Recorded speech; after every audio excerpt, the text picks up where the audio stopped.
हाँ तो साहब, क्या खबर सुनने को मिल रही है कि पाकिस्तान में इंटरनेट बिल्कुल स्लो कर दिया गया है, बंद कर दिया गया है, क्योंकि दाऊद इब्राहिम इस टाइम को उसको जहर दे दिया गया और वो अस्पताल में एडमिट है। कुछ तो बता रहे हैं वो मर भी गया है।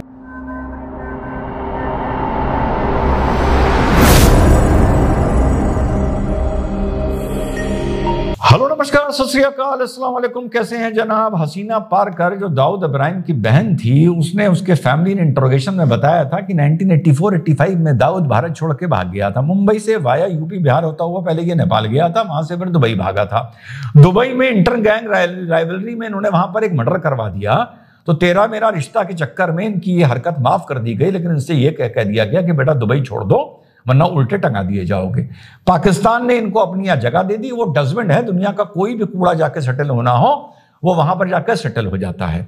अब एक बार मैंने आप लोगों को बताया था कि पाकिस्तान और कतर ये दो कंट्री हैं जो ओवर्टली एंड कोवर्टली यानी ऊपर और अंदर टेरर का समर्थन करते हैं।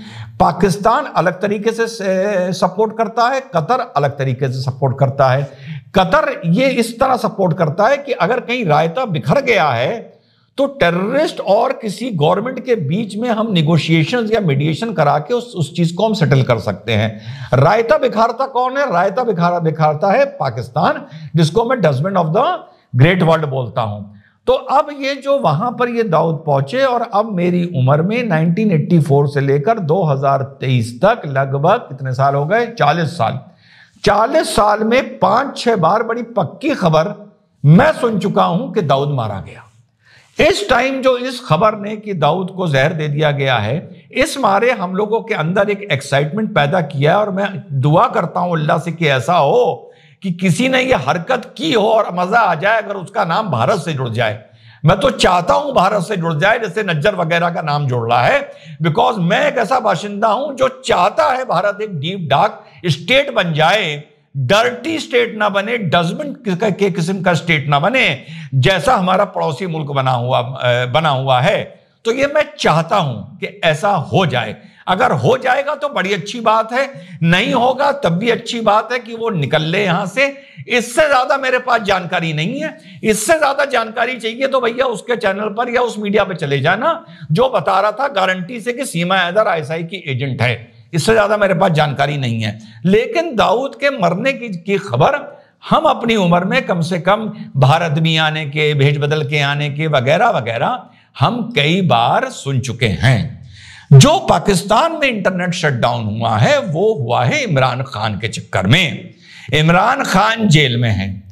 8 फरवरी को पाकिस्तान में जनरल इलेक्शंस डिक्लेयर हो गए हैं। पाकिस्तान का उस टाइम जो पॉलिटिकल डिस्पेंसेशन है, जो आर्मी है, जो आईएसआई है, वो किसी भी कीमत पर नहीं जाती कि इमरान खान वापस आए। सुनने में ये भी आ रहा है कि पाकिस्तान अगर इमरान खान वापस आ गया तो तहरीके इंसाफ जो उनकी पार्टी है इमरान खान की, उसको बहुत स्ट्रांग मेजॉरिटी इस बार मिल सकती है। उसकी मेजॉरिटी मिलने से पाकिस्तान की आर्मी और आईएसआई को बहुत तकलीफ है। 17 दिसंबर को यानी कल रात के 9 बजे अच्छा इमरान खान करप्शन के आरोपों में जेल में डाल दिया गया है। और कोई भी ये पूरे पाकिस्तान की गवर्नमेंट का, केयरटेकर गवर्नमेंट का, आर्मी का पूरा ये एक कंसंट्रेटेड एफर्ट है कि इस टाइम इमरान खान को लेके कोई भी चीज मीडिया, सोशल मीडिया पे ना आए, ना प्रिंट मीडिया पे आए, ना मीडिया पे आए, ना सोशल मीडिया पे आए। 17 को यानी कल रात के 9 बजे एक ऑनलाइन जलसा रखा गया पाकिस्तान में। तहरीके इंसाफ के कैडर ने रखा और वो लोग उस जलसे के जरिए पाकिस्तान में तहरीके इंसाफ का जो इमरान की पार्टी है उसका पॉलिटिकल कैंपेन शुरू करना चाहते हैं। वो कल रात से लेकर आज तक इसलिए पाकिस्तान में इंटरनेट को स्लो किया गया है कि वो जलसा, उसकी रिकॉर्डिंग या उसके क्लिप्स या उसकी बाइट सोशल मीडिया पर फ्लोट ना हो। बस ये कारण है। जितना मैंने 6 घंटे में इसको समझा, पढ़ा, देखा, इवेल्युएट किया, ये किया, इसीलिए ये वाला वीडियो भी मैं 6 घंटे पहले बना सकता था। तो ये तो बात हो गई किसकी, कि वहां पर इंटरनेट क्यों स्लो किया गया है। अब बात करो दाऊद की। मैंने कहा कि मुझे अत्यंत खुशी होगी अगर वो अननोन पर्सन का कोई ना कोई लिंक भारत के साथ या भारत की सरकार के साथ निकल आए। ये वो आदमी है जो इंडिया का भी मोस्ट वांटेड है, यूनाइटेड नेशन की लिस्ट में डेजिग्नेटेड टेररिस्ट है, यूनाइटेड नेशन की लिस्ट में ड्रग पेडलर है। माने कोई ऐसा कर्म नहीं है जो इसने छोड़ा हो।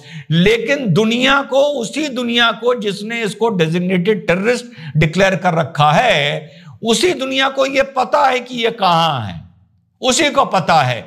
लेकिन वो दुनिया चुप बैठी है। क्योंकि वो दुनिया इस मारे चुप बैठी है क्योंकि उस दुनिया को पेट में तभी दर्द होता है जब उसकी धरती, उसके मुल्क में उसके इंटरेस्ट के खिलाफ कुछ होता है। भारत के खिलाफ कोई कुछ करता रहे, ज्ञान देने आ जाते हैं, जैसे नज्जर वज्जर के मामले में लेके आए हैं। तो दुनिया को पता है यार पाकिस्तान में वो बैठा है, दुनिया को। लेकिन ये चीज कहीं डॉक्यूमेंटेड नहीं है। पाकिस्तान एक वो देश है जो एक मामले में हिंदुस्तान से बहुत आगे है और बहुत बेहतर है। नेशनल एजेंडे को लेके, भले उनका नेशनल एजेंडा 2 कौड़ी का है, अपने नेशनल एजेंडे और नेशनल प्राइड को लेके वो सब एक प्लेटफॉर्म पर, एक मंच पर हैं। तो वो एज अ नेशन ये नहीं चाहते, ना उनकी आर्मी चाहती है, ना आईएसआई चाहती है कि दाऊद का हमारे सरजमी पर, पाकिस्तान की सरजमी पर होना किसी को पता चले। इसलिए ये चीज आपको ना पता चलेगी और ना अभी तक पता चली है। जितनी भी बात है सारी ये अटकलें हैं। ये वो मुल्क नहीं है हमारे भारत की तरह कि वहीं के विपक्ष के लोग खड़े हो जाएं बताने के लिए कि देखो तुमने दुनिया का डेजिग्नेटेड टेररिस्ट वहां उस बिल्डिंग में छुपा के रख रखा है और ये उसका वीडियो है जो रूलिंग पार्टी से या आर्मी वालों से या आईएसआई वालों से दाऊद इब्राहिम मिल रहा है। ये काम सिर्फ हमारे भारत में होते हैं। हमारे भारत का ऑपोजिशन ये काम करता है, दुनिया का शायद नहीं करता हो और पाकिस्तान का बिल्कुल भी नहीं करता है। कोई आर्मी चीफ आए, कोई आईएसआई हेड आए, कोई वहां का पॉलिटिकल पार्टी आए, सबके एजेंडे में कश्मीर है और कश्मीर के लिए भारत से दुश्मनी निभाना है। कम या ज्यादा का फर्क हो सकता है। तो जिस देश ने, अभी मैं कुछ मूर्खों को सुन रहा था जो कह रहे थे कि अगर वो पाकिस्तान में दाऊद निकल आया तो पाकिस्तान को जवाब देना मुश्किल हो जाएगा। अरे यार बड़े पोपट हो यार। ये वो मुल्क है जिसको ये जवाब देना मुश्किल नहीं हुआ कि उसके कैंटनमेंट एरिया में, अबोटाबाद में ओसामा बिन लादेन निकल आया था। उससे बड़ा तो नहीं है ना दाऊद, वो निकल आया था।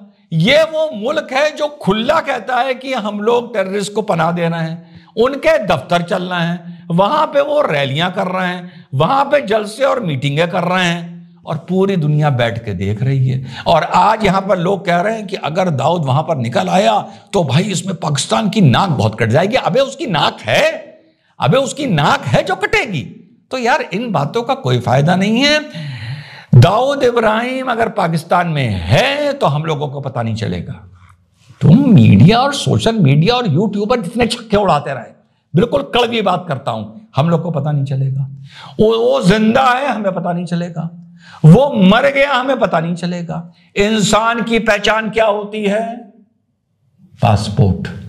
अरे यार वो उस देश का गेस्ट है, उस देश का गेस्ट भी है, आर्मी का बंधक भी है, उनका बंधवा मजदूर भी है, सब कुछ है। उन्होंने दाऊद इब्राहिम का पासपोर्ट रिजवान अहमद के नाम से बना रखा है। वो मर गया, ठीक, पता चला कि दाऊद मरा या रिजवान मरा? नहीं पता चला ना। तो जिस कंट्री का सिस्टम एक आदमी को प्रोटेक्ट कर रहा है, उसकी आइडेंटिटी चेंज करके बैठा है, उसके लिए खुद सिस्टम एक पासपोर्ट ओरिजिनल बना के दे रहा है कि ये आदमी दाऊद इब्राहिम नहीं, ये आदमी रिजवान इब्राहिम है। उस आदमी को तुम कैसे कह दोगे कि ये दाऊद इब्राहिम है? नहीं कह सकते ना। फर्जी पासपोर्ट थोड़ी है उसके पास, उसको तो गवर्नमेंट ऑफ पाकिस्तान ने फर्जी पासपोर्ट हैंड ओवर किए हैं और एक नहीं 4-4 किए हैं जो पढ़ने में मिलता है। तो ये एक सिर्फ अटकलें हैं जो मैं बहुत दिन से सुनता आया हूं। आज फिर बाजार गर्म हुआ है। इंटरनेट शटडाउन क्यों हुआ है? वो इमरान खान के जलसा जो कल 9 बजे रात को हुआ है उसकी वजह से हुआ है, इसकी वजह से नहीं हुआ है। दाऊद जिंदा रहेगा तो हमें पता नहीं चलेगा, कहां वो रहेगा हमें नहीं पता चलेगा, वो मरेगा हमें पता नहीं चलेगा, उसको वहां का सिस्टम ही मार देगा हमें पता नहीं चलेगा, कब दफन कर देगा, कब ले जाके जला देगा, कब जाके कराची के बाहर उसको बहा देगा हमें पता नहीं चलेगा। और उस देश से यह खबर बाहर भी नहीं आ पाएगी क्योंकि वहां की सिविल सोसाइटी, वहां के ज्ञानी, वहां का अपोजिशन हम लोगों की तरह नहीं है। इस मामले में वो हमसे बेहतर है। भैया देखो, बुरा ना मानना।